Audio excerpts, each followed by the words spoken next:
Servus, willkommen in unserem Podcast.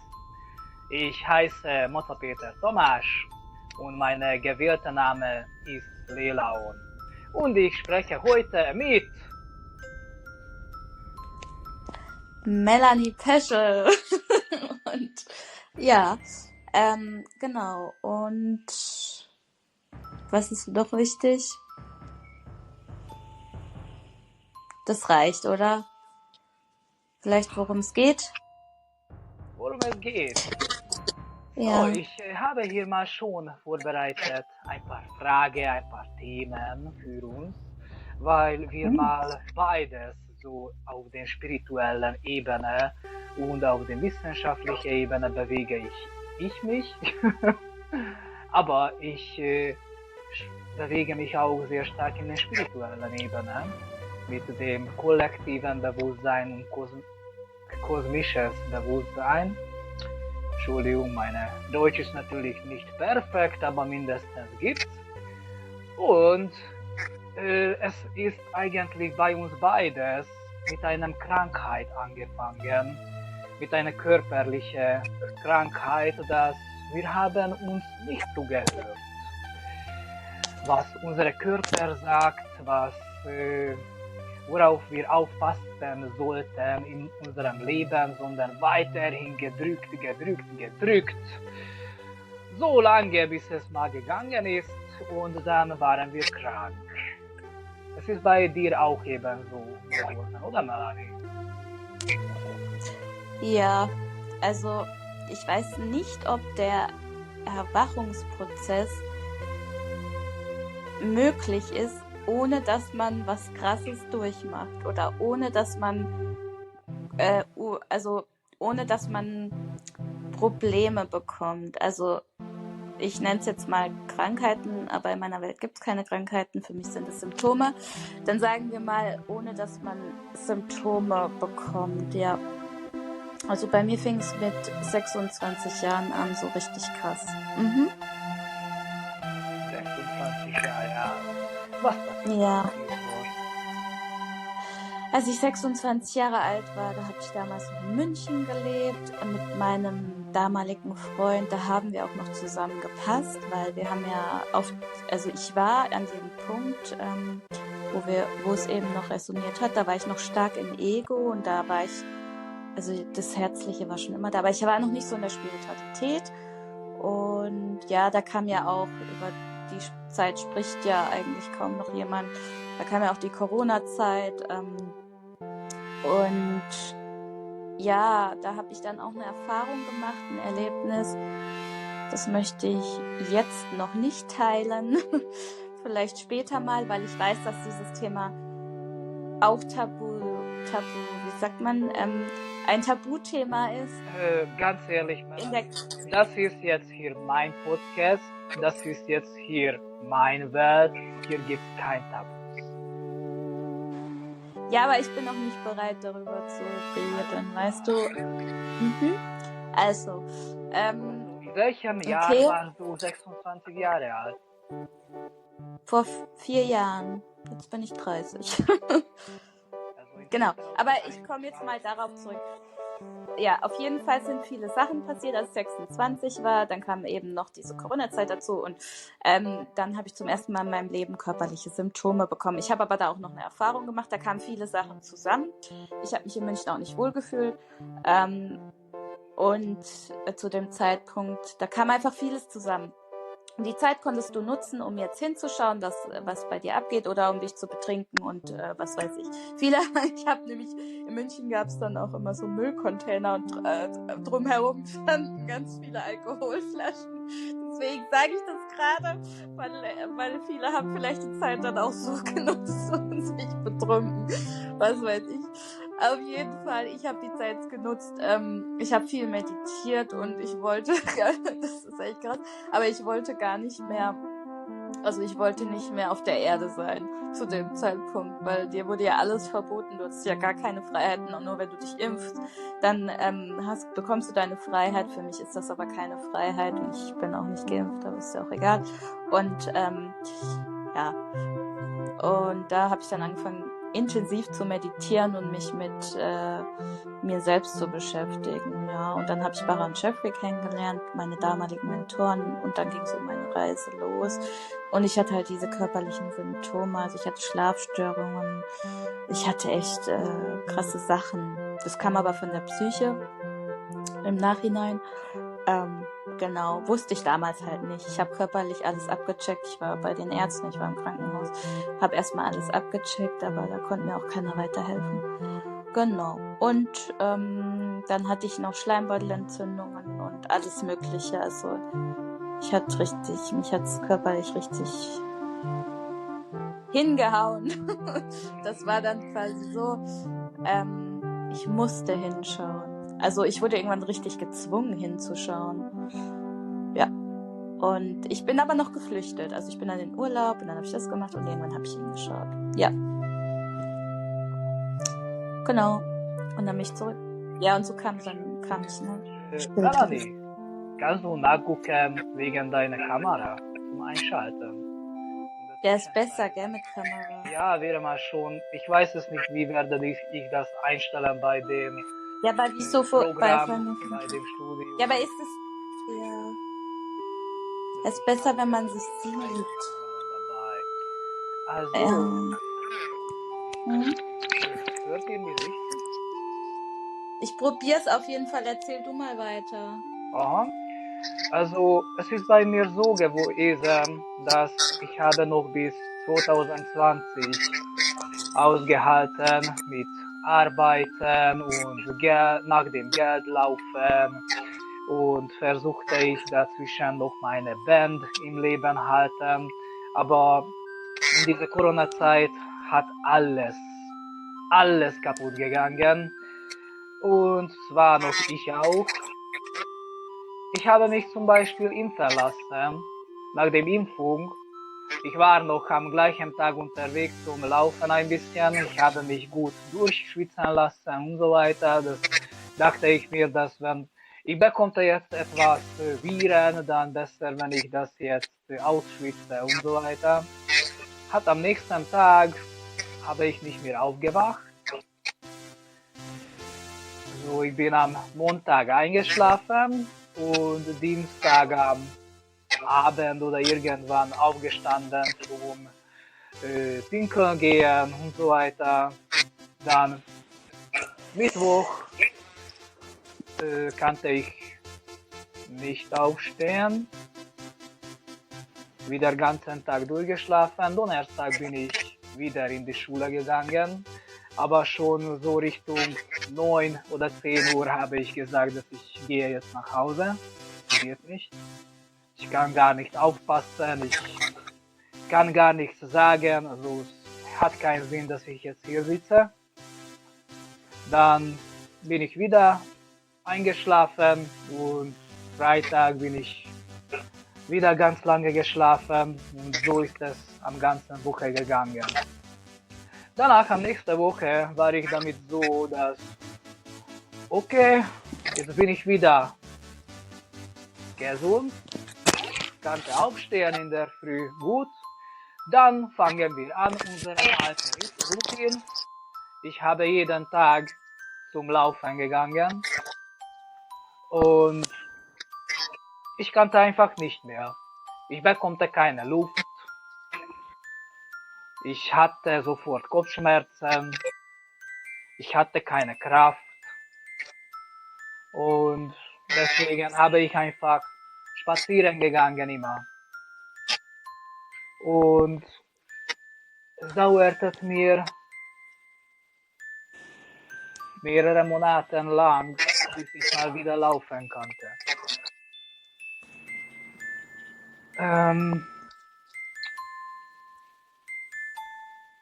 Und die ganze führte zu einem Bandscheibenvorfall.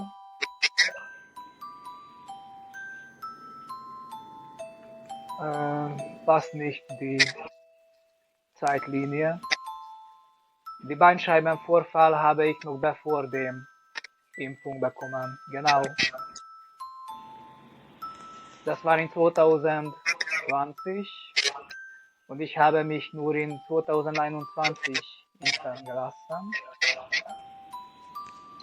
2020 September ist es mir immer schlimmer gegangen in der Fabrik. Ich hatte Schmerzen, starke Schmerzen, ich habe davon geschwitzt und egal wie viel habe ich mich trainiert, also laufen, Gymnastik machen und so weiter. Ich hatte immer Bauchschmerzen und zum Schluss war ich mal schon so schlimm, dass ich mal schon ständig kotzen sollte. Dann bin ich zur Arzt gegangen, die orthopädische Arzt. Er hat eine Röntgenbild gemacht und er hat festgestellt, dass ich habe einen Bandscheibenvorfall.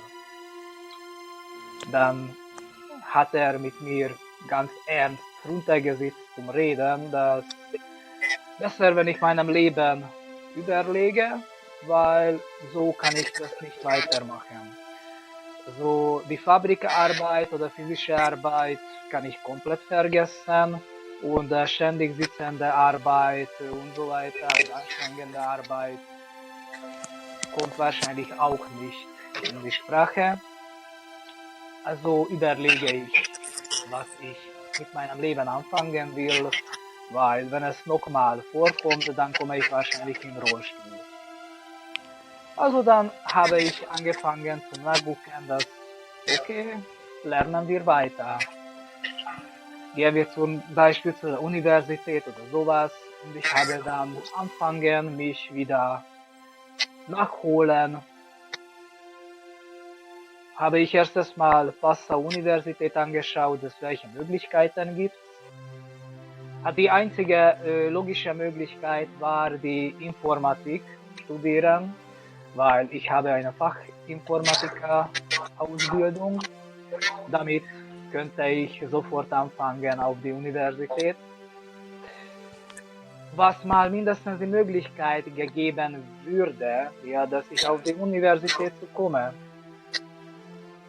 Aber die Möglichkeit entsteht nicht dafür, dass man ein Fach wechselt. Also wenn ich als Informatiker mich dort melde, dann ich bleibe auch Informatiker, kann ich nur Informatik studieren dort. Na gut, dann, was gibt's noch? Hat Recht, Law, Juristik, ne, interessiert mich nicht. Gut, dann Ökonomie. Ich habe wieder die Grundkenntnisse von Ökonomie heruntergeladen, durchgelesen, die Bücher. Ja, exponentiellem Wachstum in einer Welt, was hat ein Ende, also eine begrenzte Welt, kann ich nicht vorstellen. Also grundsätzlich kann ich nicht zustimmen zu der Grundökonomie, was wir haben. So habe ich keinen Sinn gefunden dafür, dass ich Ökonomie lerne. Nächste Möglichkeit ist Philosophie und Theologie. Na gut, dann habe ich mich angefangen mit Philosophie beschäftigen. Ich erinnerte mich von dem Gymnasium, dass es war mal ganz dumm damals. Egal, ich nehmte den Buch, lieste und verstand mich davon nicht. Okay, dann fangen wir an von etwas frühere, zum Beispiel Platon. Wenn ich erinnere mich richtig, dann von ihm ist eigentlich die erste Bücher aufgeblieben. Früher gibt es keine Philosopher, der Bücher hintergelassen hat. Also, wenn ich erinnere mich richtig, Sokrates war sein Meister. Und von ihm habe ich angefangen zu lernen. Hat Leute, die eisenharte und scharfe Philosophie ist mal steil. So, ich musste eine Seite wieder und wieder und wieder durchlesen, weil das ist nicht ein leichtes Buch. Das ist nicht ein Roman. Das arbeitet wirklich mit Logik und nicht mit Bildern, nicht mit Symbolen und so weiter. Das ist eine andere Welt. Aber hat mir sehr gefallen. Es war etwas Neues. Und ich habe gefressen. Ich habe angefangen zu fressen, diese Bücher. Es hat aber eine Wirkung. Wenn man diese Bücher liest und versteht, aber dazwischen kann mit niemand reden darüber. Weil es entsteht mal schon eine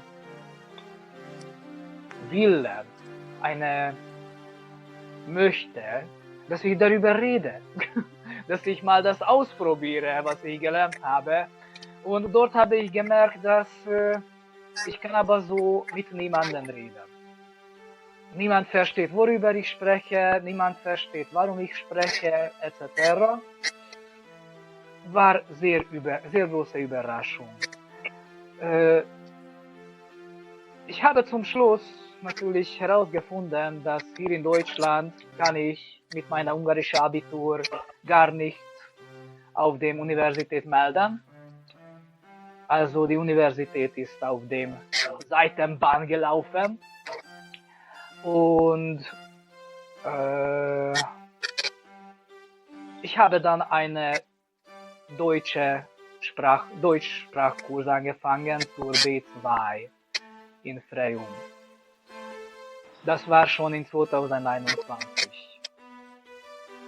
Bis dann habe ich mal schon ganz durchgedreht mit Philosophie und Theologie und Spiritualität und Transzendent. Und in der Schule, ich habe die indische Buch Bhagavad Gita gelesen auf Deutsch. Und davon habe ich mich auch vorbereitet auf die Sprachprüfung, dass ich werde über diesen Buch reden. Dazu habe ich natürlich auch eine ganz lustige Story, aber jetzt übergebe ich wieder die Wort für Melanie, weil ich spreche langsam schon wahrscheinlich 10 Minuten lang. Ja, aber es ist ja auch interessant und gut, also wichtig, was du sagst. Ja. Hast du etwas Bilder bekommen oder etwas Assoziation davon, was ich gesagt habe, oder möchtest du darauf reagieren? Ja, also ich möchte grundsätzlich mal sagen, ich glaube, dass es wenige Leute gibt, die in die Spiritualität kommen, ohne eine krasse Geschichte vorher gehabt zu haben. Also ich kenne irgendwie keinen, der echt üble Sachen durchgemacht hat, bis er oder sie in die Spiritualität gekommen ist. Ja, ich kann nur zustimmen. Ja, bis er oder sie so eingestellt, dass wir die Strukturen, was wir gelernt haben, halten mal sehr stark fest. Ja, und die Struktur zum Aussteigen macht man normalerweise nie, nur wenn man bekommt einen riesengroßen Trauma oder diese Welt wirklich zusammenbricht. Ja, und zu mir kommen auch immer die Leute, mir geht's nicht so gut oder so soll ich mit meinem Freund noch zusammenbleiben oder, ne, die stellen mir dann immer so Fragen, wo ich dann gar nicht beantworten möchte und auch nicht kann, weil ich kann auch nicht zu jemandem sagen, also deswegen, ich erzähle das jetzt, weil mir das jetzt schon häufiger passiert ist, ich kann auch nicht zu jemandem sagen, du sollst jetzt zum Beispiel noch mit der Person zusammenbleiben oder du sollst dieses und jenes machen. Wenn das für die Person, aber für den Prozess wichtig ist, kann ich ja nicht sagen, nein, tu es nicht oder ja, mache es. Weißt du, wie ich meine? habe jetzt mehrere Bilder bekommen davon, was du erzählt hast. Ja, Einmal, wenn ich es psychisch anschaue, dass wenn die Selbstbild, der Ich-Bild schon verletzt wird in einem Beziehung und ich soll wegen meinem Partner in einen komplett anderen Zustand aufstehen, dafür, dass ich diese Beziehung mal schon gerade weiterführen kann, aber dazwischen ich verletze mich und ich werde krank davon, psychisch, dann das ist ein Problem zum Beispiel. Natürlich, dort steht die Frage, dass wie lange soll ich aushalten, weil natürlich nach jedem Konflikt, wenn beendet eine Beziehung, das ist mal auch nicht in Ordnung. Die Frage ist wirklich das, ob man die Konflikt mit einer, wie heißt dieser Wort? Nicht konsequent, nicht kohärent. Was suchst du? Kompromiss. Was? Ein Kompromiss habe ich gesucht.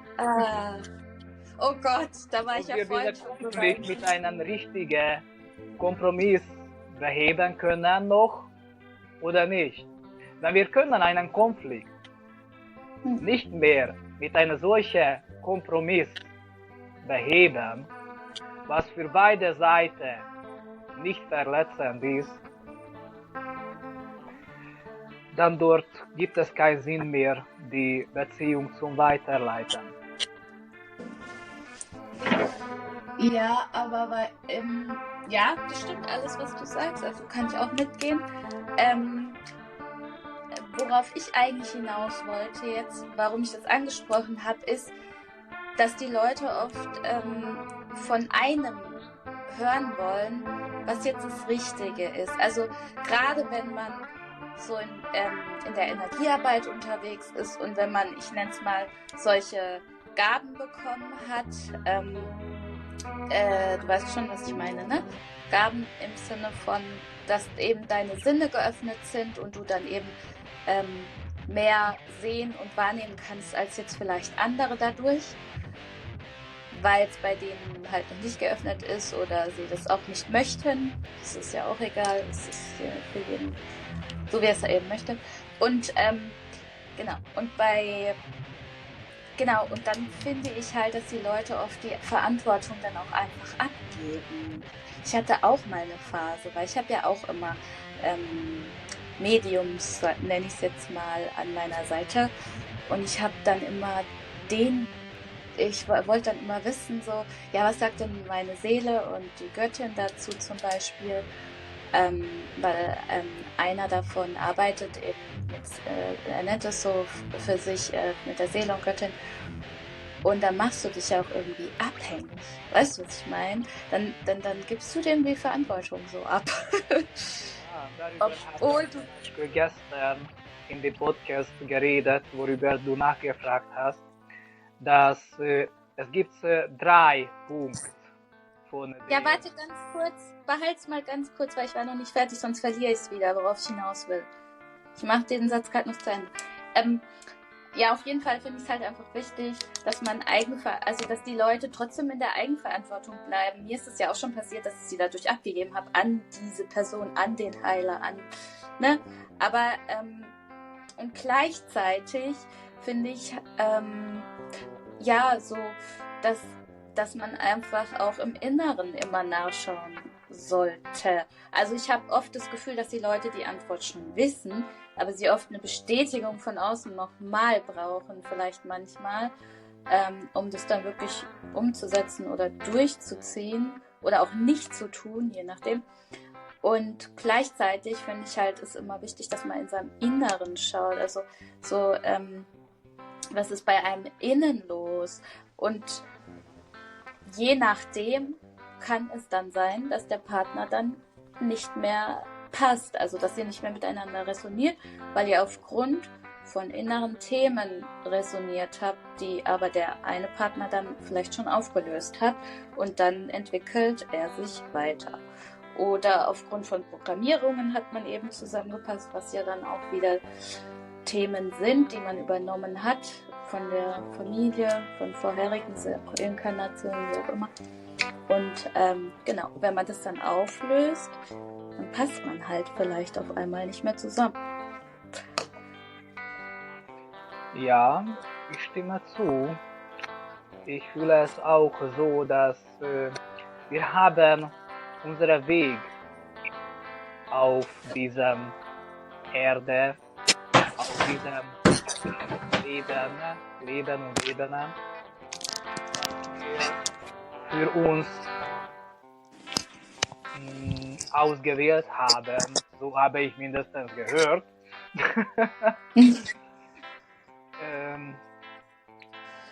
Ich denke mal so, dass Wege treffen, manchmal gehen ein bisschen zusammen und danach wieder gehen in eine andere Richtung weiter. Und so sehe ich eigentlich die Beziehungen auch. Dass man trifft mit Leuten, mit jemandem ist man länger, ist man kürzere Zeit zusammen. Aber danach die Wege gehen weiter. Und je länger geht zwei Mann auf einem Faden, desto schwieriger ist auf diesem engen Weg zu zweit die Gleichgewicht halten. Weil wir sollen nebeneinander gehen oder jemand muss hinten sein, jemand muss vorne sein. Und beide geht's nicht. Also, wenn du gehst vorne, dann du sollst übernehmen die Verantwortung für den, der hinten ist. Der hinten ist, bekommt die ganzen Erlebnisse aus dem zweiten Hand. Dann geht ihr nebeneinander, dann ich sehe nicht nach links, ich sehe nicht nach rechts und du siehst von mir nicht nach links. Wir halten uns auf. Ja, ich Wir weiß. leben nur ein halbes Leben. Ja, ich sehe das halt auch, ich finde das immer, ich bin da auch immer so zwiegespalten, weil, weißt du, viele Menschen, die sind auch immer so im Kopf unterwegs. Also so treffen ganz viele Kopfentscheidungen, vor allem in Deutschland. Ich würde sagen, 80% bis 90%, die sind ständig im Kopf auch unterwegs. Und es geht ja immer darum, ins Gefühl zu gehen. Und viele trauen sich nicht, ins Gefühl zu gehen, weil das bedeutet ja dann auch, dass du Kontrolle abgibst. Also du kontrollierst nicht mehr.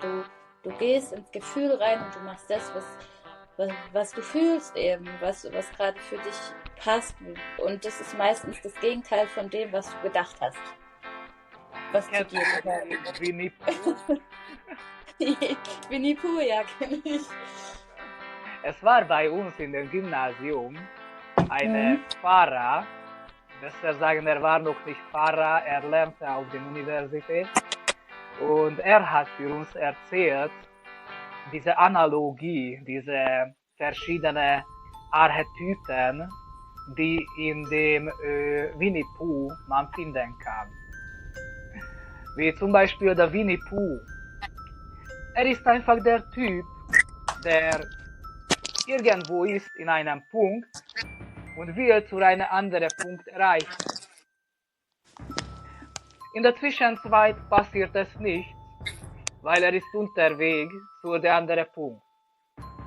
Wenn er erreicht den anderen Punkt, erreicht er sein Ziel, stellt er die nächste Ziel und er geht zu dem nächsten Ziel. In der Zwischenzeit passiert es nicht. Egal, es könnte auch ein Schatz sein vor seiner Nase, womit er sich beschäftigen könnte und er könnte reich werden zum Beispiel. Es passt ihm gerade nicht, er hat etwas zu tun. Er ist unterwegs gerade zu irgendwohin. Wie zum Beispiel der Tiger, aber geht einfach. Nach seinem Kopf, er spielt mit alles. Er hat Freude in alles. Er freut sich für alles. Und egal was passiert, er versucht gut drauf sein und freut sich und spielt. Volles Leben Freude, aber dafür weiß er nicht, was ist sein Ziel. Weil das ist sein Ziel, zum unterwegs sein und Freude zu haben. Ja. Ja, genau. Und darum geht's ja. Also es geht ja auch immer darum, Folge der Freude und dann findet sich der Rest ja von selber. Es macht ja auch Sinn, weil wenn du deiner Freude folgst, dann hast du ja auch also wenn wir jetzt auf Energien und Frequenzen gehen, dann hast du ja eine hochschwingende, im besten Fall eine hochschwingende, also es ist ja eigentlich so, eine hochschwingende Frequenz oder auch Energie und dann ziehst du ja coole, also dann ziehst du ja Sachen an, die dich dann auch weiter auf deinem Weg stärken oder die dich da eben auch weiterbringen. Also ich meine jetzt Menschen, Situationen, Umstände, die dir dann helfen, weiter auf deinen Weg zu gehen und voranzukommen. Genau, also wenn du eben das machst, was du fühlst, ja. Und in dem Fall ist es ja, wenn du deiner, oder man kann es auch so sagen, wenn du eben deiner Freude folgst, ja, das auch, dann hast du das ja eigentlich alles. Also du musst ja keine, ich glaube, das ist auch gar nicht so kompliziert, weil mit diesem ganzen, für mich ist das immer so, ich hatte ja auch mal ein Business Coaching, das war so voll, so straight und so muss das sein. Also für andere war das Business Coaching wahrscheinlich voll gut, weil es war so Struktur und Rahmen und ja, ich bin ein bisschen chaotisch, aber ich kann aus dem Chaos einfach voll gut erschaffen, auch gleichzeitig. Und andere brauchen halt diese strikte Struktur und so dieses Vorgegebene, was auch wichtig ist, ja. Gut, brauche ich auch ein bisschen davon. Aber so grundsätzlich, man kann ja, also worauf wollte ich jetzt eigentlich hinaus? Ja, man kann ja auch aus dem, ja, ich weiß nicht, uns wird ja auch immer so beigebracht, so dass es Struktur braucht und einen Rahmen und dies und das, aber wer sagt eigentlich, dass es unbedingt notwendig ist? Also du kannst ja auch aus dem Chaos erschaffen und dir dann selbst eine Struktur machen. Weißt du, wie ich meine? Klar. Weil ich finde, wir haben das auch Lagerhaus, das Beste zum Einkaufen, oder? Es gibt einfach alles dort. Ja. Ja. Ja, ja. Peter, Melanie? sollen wir mal, ich weiß nicht, sollen wir mal über so diese Hellsinne reden jetzt? Klar. So expliziter. Über alles. Schön in Reihe. Also du bist der Tiger, oder? Ja, aber irgendwie haben wir keine Reihenfolge. Wir reden, also wir reagieren aufeinander. Schau mal hier. Schon mal super, oder? Ja, das ist wunderbar. Wir reagieren Ich will eigentlich mal zeigen, dass ohne Struktur, ohne Reihenfolge, trotzdem kann man einfach unterhalten und über Sinne, über, wie heißt es, hochsinnliche Sachen reden. Ja, aber wir dürfen ja auch, es braucht ja irgendwo doch einen roten Faden und eine Struktur, ist mir gerade aufgefallen. Weil, das nicht, weil ich sehe mal schon die Struktur dahinter, dazwischen, was wir gerade machen. Also kein Stress, Tiger. Ich bin voll dabei, dass ich benutze in der Zwischenzeit der Winnie Pooh auch. Okay. Ich versuche, das kleine Schwein, wie heißt die Sau in dem Trickfilm? Der Freund von Winnie Pooh. Ja. Wie heißt die? Schwein oder was? Das kleine das Schwein, meinst du bei Winnie Pooh? Ja, ich weiß, was du meinst. Und ich versuche, das kleine Schwein auszuschließen. aus unserem Gespräch. Wir halten keine Tabus, wir halten keine Angst und schamen wir uns nicht und so weiter. Der kleine ich verstehe. Schwein bleibt aus von dem Gespräch. Okay, ja. Okay, ja, weil viele Menschen auch zu mir gesagt haben, sie würden gerne, ich habe das mal gepostet, weißt, deswegen komme ich jetzt auch mal auf dieses Thema, sie würden gerne ihr drittes Auge öffnen. Oder in dem Fall AK-Zirbeldrüse. Also es ist ja, wissenschaftlich kannst du es jetzt auch die Zirbeldrüse nennen. Und was dann passiert, wenn sie geöffnet ist. Was passiert, Peter, wenn die geöffnet ist? Was passiert, wenn die Augen geöffnet ist? Was passiert, wenn die Augen offen sind? Erklär's! Für uns ist das normal. Also normal, was ist schon normal? Aber für die Leute, die jetzt zuhören und die auf dem Weg sind oder die noch nicht in dem Bewusstsein sind, für die ist das, ne? Also erklär es mal. Es gibt so viele Ebenen von dem Bewusstsein aus.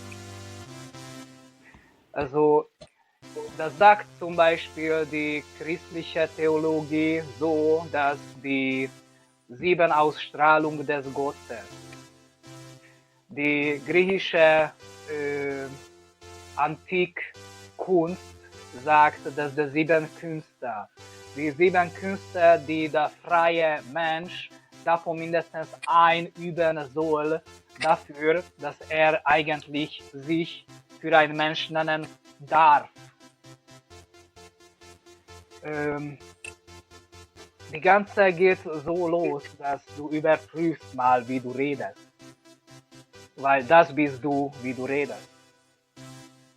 Wie du über die Welt redest, das ist dein Weltbild. Wie du über dir selbst redest, das ist dein Selbstbild.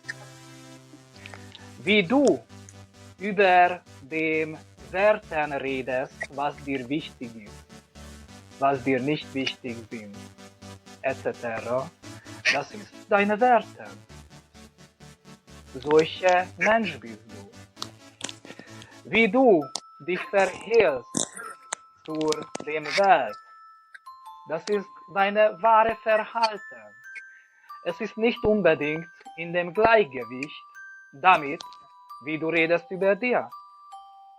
Man versucht sich immer in einem solchen narrativen System halten, womit er sich für sich selbst einen guten Mensch, einen anerkannten Mensch, einen wichtigen Mensch halten kann. Anders, eine andere Ausstrahlung, dass wenn man merkt, die Struktur da draußen in der Natur, dass wie stark zusammenhängt alles mit alles,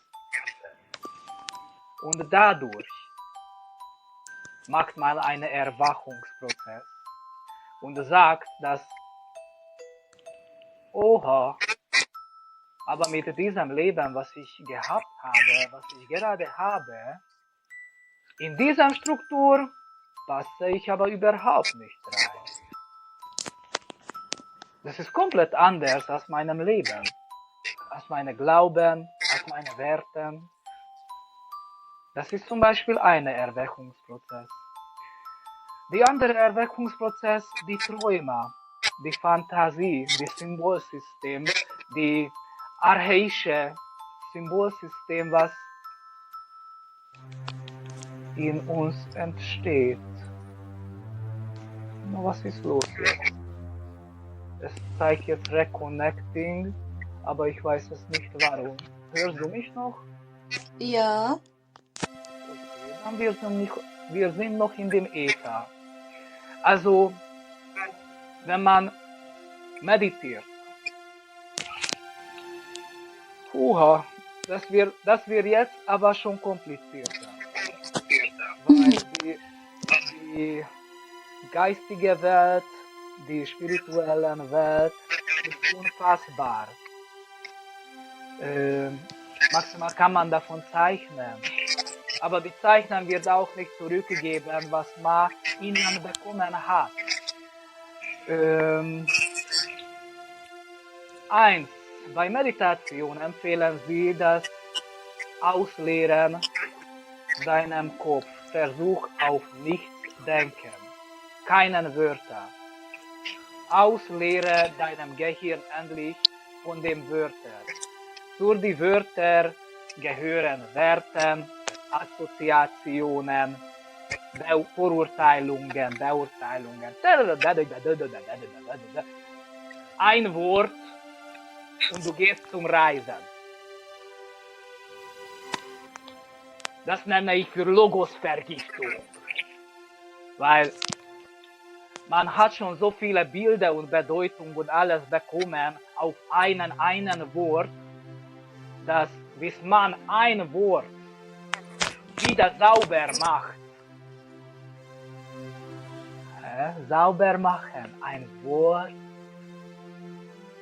Das ist nur ein Ton.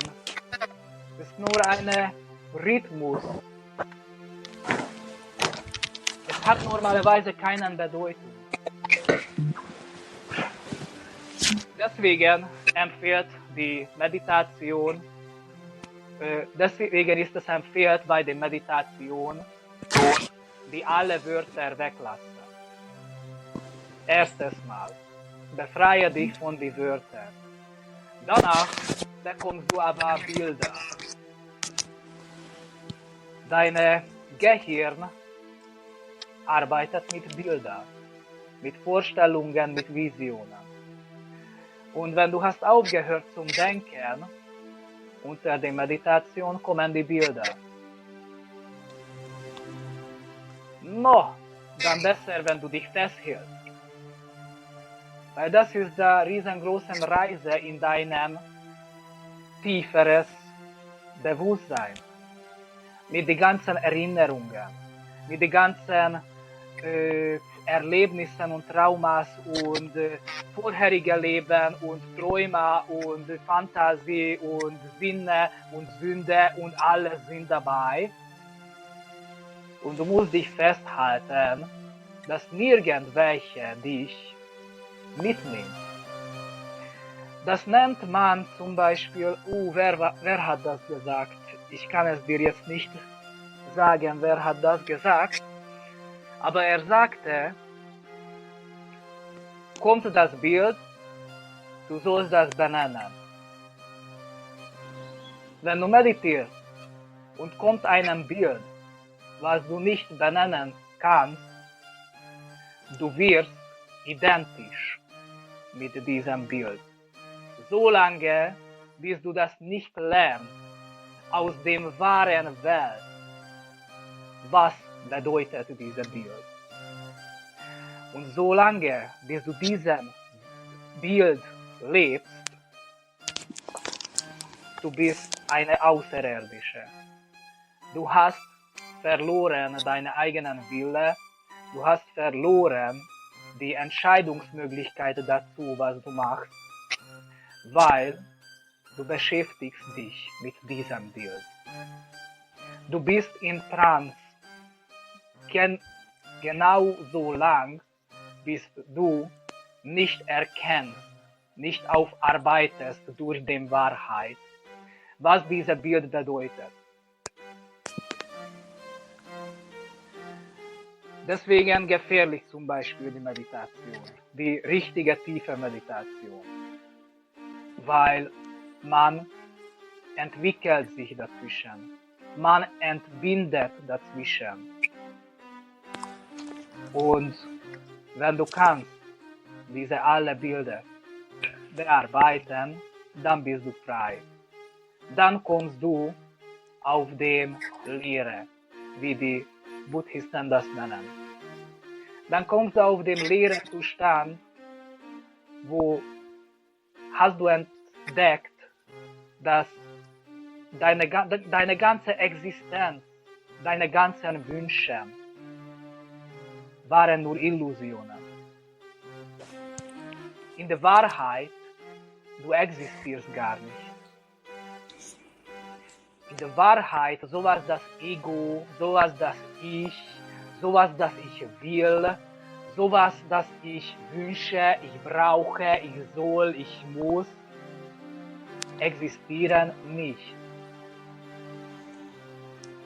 Und wenn man kommt auf diesen leeren Zustand, dann kann man auswählen, wie das der Tiger macht. Rund um ihn steht die ganze Lagerhaus, aber er ist in einem leeren Raum und er kann jederzeit von dem leeren Raum rausgehen. Das brauche ich, nimm das mit und bringt rein in den leeren Raum. Dann beschäftigt sich nur damit.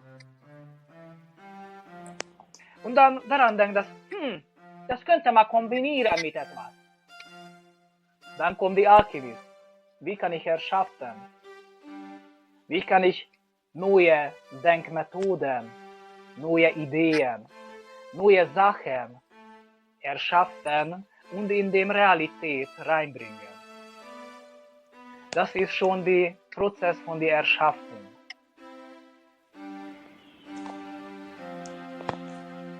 Also es gibt sehr viele Ausstrahlungen von dem Erwecken.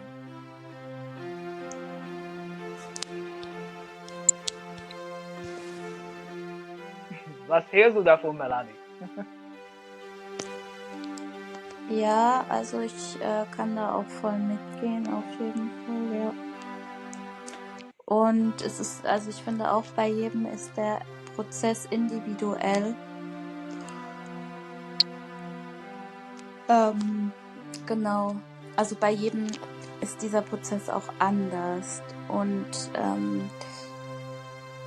ja, ich weiß nicht, ob es das braucht, dass man, weil jemand auch mal mich gefragt hat, ob ich sein drittes Auge öffnen kann. Ich habe auch, also ich glaube, dass ja, dass wenn der Zeitpunkt für einen gekommen ist, dass das sowieso automatisch passiert. Also dass man gar nicht für jemanden etwas machen, das öffnen muss, sondern wenn derjenige also wenn zu mir jemand kommen würde und bittet mich dafür, dass ich öffne seine Augen, dann würde ich mal fragen, dass,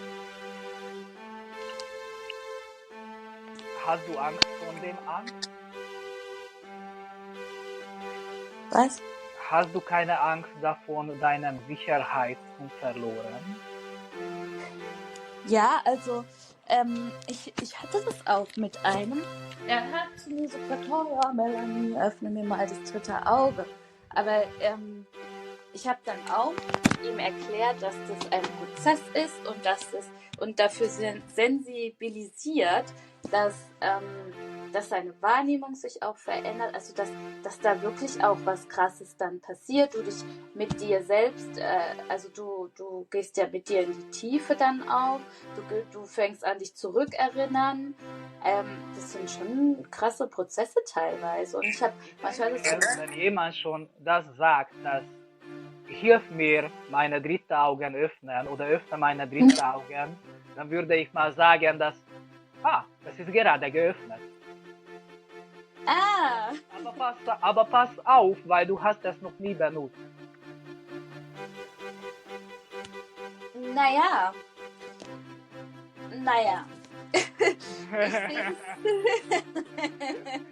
Gefällt dir, oder? Gefällt dir? Nicht einer Meinung sind. Ja gut, ich weiß es aber auch nicht. Ne? Also ich lerne immer dazu, ich bin auch noch auf meinem Weg. Ich würde jetzt aber nicht behaupten, also ich würde zu ihm nicht sagen, dein Auge ist geöffnet. Das würde ich nicht machen. Weil wenn es so wäre, dann würde die Person ja auch gar nicht auf mich zukommen und nachfragen. Aber sie ist in dem Moment vielleicht schon bereit, diesen Weg zu gehen, weil warum fragt sie dann überhaupt? Weißt du, was ich meine? Ich sehe es mal so. Also so sehe ich das. Genau so lang, bis wir uns nicht beschäftigen, nennen wir weiterhin das dritte Auge. Genau so lang, bis unsere dritte Auge wir, wie nenne ich das?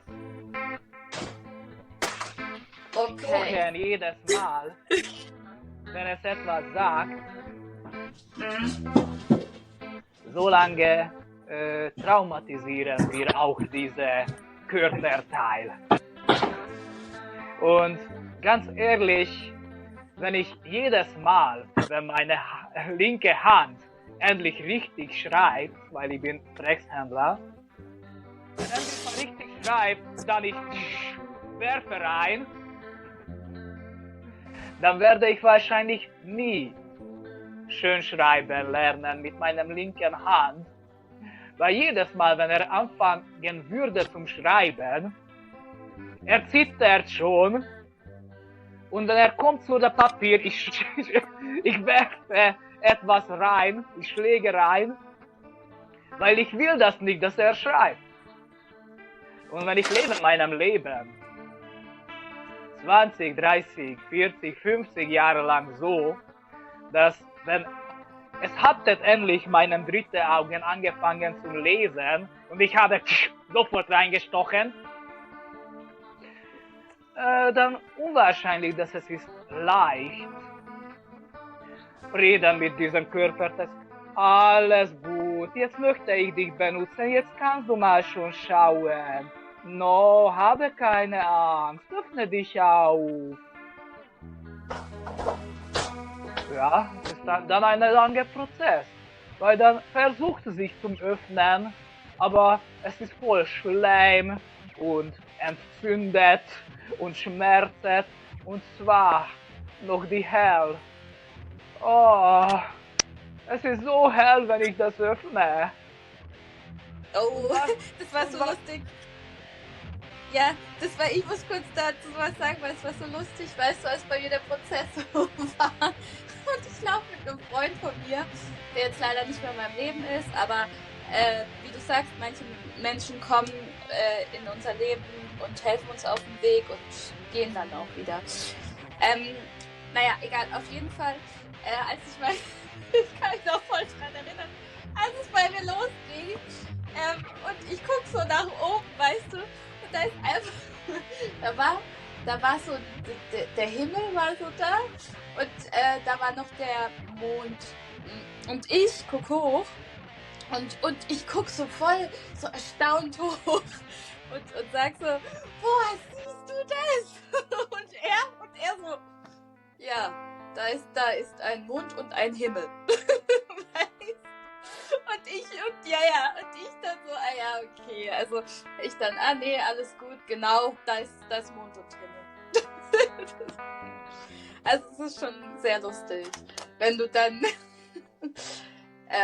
ich habe halt gemerkt in dem Moment, der erkennt das nicht, also der ist nicht, weil wenn du in diesem Prozess bist, dann siehst du ja alles viel, also dann ist alles, das ist so eine, wie beschreibt man das, Peter? Wie beschreibt man sowas? Weil du nimmst dann alles viel lebendiger aus. Ja, genau. Hat plötzlich alles viel größere Sinn. Ja, genau. Du nimmst alles viel lebendiger und viel intensiver wahr auch, würde ich sagen. Und das finde ich halt immer so. Und ich sehe überall Herze. Das muss ich auch sagen. Überall ist ein Herz. Ja, das ist echt krass. Also, weil da, wo wir herkommen, also das ist ja Liebe. Also wir sind ja eigentlich Liebe. Ja, und da, also dieser Ort, wo wir alle herkommen, das ist ja, ne? Liebe, Verbindung. Ja, ich glaube, das soll ich sagen. Also ich will jetzt nicht darauf eingehen, dass es da auch keinen Zeit und Raum gibt und so, das sind dann jetzt andere, darauf gehen wir jetzt nicht ein. Aber ja, und also ich merke halt, also damals, als es bei mir alles angefangen hat, da war ich halt schon in einem Prozess und ich habe dann aber auch gemerkt, wie nach und nach mein Umfeld hat zeitweise dann auch gar nicht mehr mit mir resoniert, aber dann wieder, weil die dann selbst im Erwachungsprozess waren und interessanterweise jeder, der diesen Prozess durchmacht, also bei mir war das ja schon vorher so, ich habe mich ja vorher schon anders ernährt, Oder halt, ich wurde da schon sehr geprägt, aber das waren Programmierungen. Gleichzeitig ist es ja auch gut, dass du deinen Körper nährst, so mit dem, was du brauchst und wichtig ist. Also jetzt rein ernährungsmäßig, aber ich habe bei jedem mitbekommen, jeder, der diese Prozesse so durchgemacht hat oder wirklich am Erwachen ist, der verändert seine Ernährung. Also viele lassen dann sogar Milchprodukte weg. Nicht alle, aber viele habe ich mitbekommen. Auch meine Friseusin, die ja auch Reiki macht und so weiter. Also die, wenn du mit Milch kommst, die schlägt dich.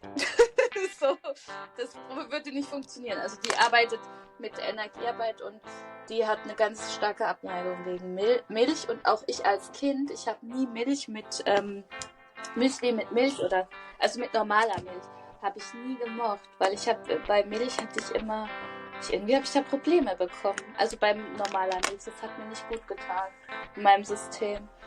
Und ich lehne normale Milch nicht komplett ab, aber ich würde auch empfehlen, nicht zu viel davon zu trinken oder zu nehmen. Jetzt bin ich aber abgeschwommen. Was? Das ist zum Beispiel sehr viel genetisch. Also, und die Ernährung, dass man ändert seine Ernährung, hat sehr viel zu tun mit dem Bewusstsein. Ja. Also davon ab, dass man anfängt besser aufpassen, nicht nur auf Umgebung, nicht nur auf was macht und denkt, sondern auch darauf, dass dieser Körper, dieser Organismus, diese biologische Wesen, es hat auch Gefühle, es hat eine Struktur, wie es funktioniert. Es hat, wie heißt es mal?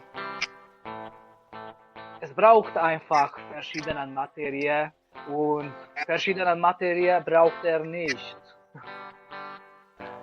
Und wenn man schon bewusster randenkt, was wirklich das braucht und jeden Tag aufpasst darauf, was man isst und welche Wirkung hat das auf den Körper, auf den Psyche, dann kann man entwickeln, welche Ernährung ist die beste für diesen Körper. Zum Beispiel kannst du entwickeln hier in Mitteleuropa, dass für dich diese Ernährungsstrategie ist die beste für deinen Körper. Aber zum Beispiel jemand in Asien oder in England oder in Amerika, in verschiedenen Kontinenten, verschiedenen Kulturen, verschiedenen Zivilisationen, haben die Menschen ihrem Körper auf ganz anderem Ernährungsprozess durchgeführt. Diese ganze Beeindruckung, dieser ganze Abdruck, was tausende Jahre lang in unserem Genetik aufgeschrieben war, hat geändert, wie unsere Gehirnstruktur ausgebaut wird und wie unserem Körper, unser Organsystem aufgebaut wird. Davon aus, wir alle brauchen einen ganz speziellen Ernährung.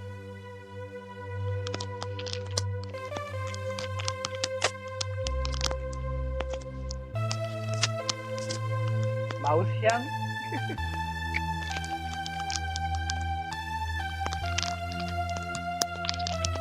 Bist du in dem Wand? Ja, ich bin da. Nee, weil du musst ja, also wenn wir irgendwann auf die Energieebene reingehen, dann musst du ja auch gucken, was ernährt dich energetisch, ne? Okay, also, wir in die Energie rein. Nein, wir sehen das ganzheitlich. Wir sehen das nicht, Essen ist Essen, sondern wir sehen Essen auch energetisch. Genau, wir sehen nicht nur... hat das nicht nur auf meinem Körper, sondern auch auf meinem Denkmethoden. Genau. Also wie Und stark kann ich rechtkommen damit, was ich ja. mache? Das ist wieder eine andere Weil Frage. Essen, das hatten wir vorhin, dient ja auch als Vermeidung und Betäubung. Aber Essen kann auch Nährstoffe. Essen kann dir auch dienen, also dient dir im besten Fall, wenn du dich auch, wenn du auch Produkte, ja, wenn du Lebensmittel zu dir nimmst, die dir halt gut tun, die deinen Körper nähren, dann tust du ja auch wieder was für deinen Energiehaushalt und auch für dich selber, logischerweise für deinen Körper. Weil das Wichtigste ist ja, wenn du in der Energiearbeit auch bist oder wenn du Energiearbeit machst, dass du halt auch gut geerdet bist und dass dein Körper auch mit dir mitzieht, also dass ihr quasi eins seid. Verstehst du das mir? Dass Körper, Geist und Seele. Was du bist, was du isst. Nein, das geht noch darüber hinaus. Mir geht es darum, ja, das stimmt auch, aber mir geht es noch um mehr. Mir geht es noch darum, dass Körper, Geist und Seele einfach im Einklang sind. Also du brauchst ja deinen Körper, um dich hier auszudrücken und um deine Botschaft in die Welt zu bringen. Und wenn du krank bist, dann kannst du es halt nicht so gut, sage ich jetzt mal. Und das eine, wie soll ich das sagen? Das hat alles miteinander zu tun. Das eine kann man vom anderen nicht trennen. Es muss alles mit ins Boot geholt werden. So. Es war eine Studie in einer Kindergarten. Sie haben Schwedtisch, also All-You-Can-Eat, aufgebaut für die Kinder. Und sie hatte mal Interesse, wie entwickelt sich ein Kind seine Ernährungsstrategie, wenn es frei entsteht für ihr zu wählen. Kommt der erste Tag, Kuchen! Alle Kinder fressen Kuchen. Zweiten Tag, Kuchen, Süßigkeit! Wieder die gleiche. Und am dritten Tag wird es schon aber nicht wie alle Kinder die Kuchen. Und unter einer Woche, es entwickelt sich mal so stark, dass viele Kinder haben schon angefangen, ganz gesunde Ernährung zu entwickeln. Also die Fähigkeit entsteht in uns, dass wir die gesunde Ernährung individuell auswählen, intuitiv nach unserem Gefühl. Also unser Körpersystem weiß es, was er will. Wir sollen nur zuhören. Natürlich, je länger wir rangewohnt sind, dass wie unser Nährstoff aussieht, welche Gerichte wir mögen, wovon bekommen wir wirklich mal Sauhunger, desto schwieriger ist zum Zurückkehren auf die Wahrheit. Mhm.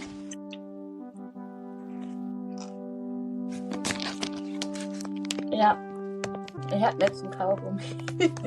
Kaugummi. Ich dachte mir mal schon, dass ich empfehle dir eine Karotte. Hey, ich habe gerade keine Karotten da.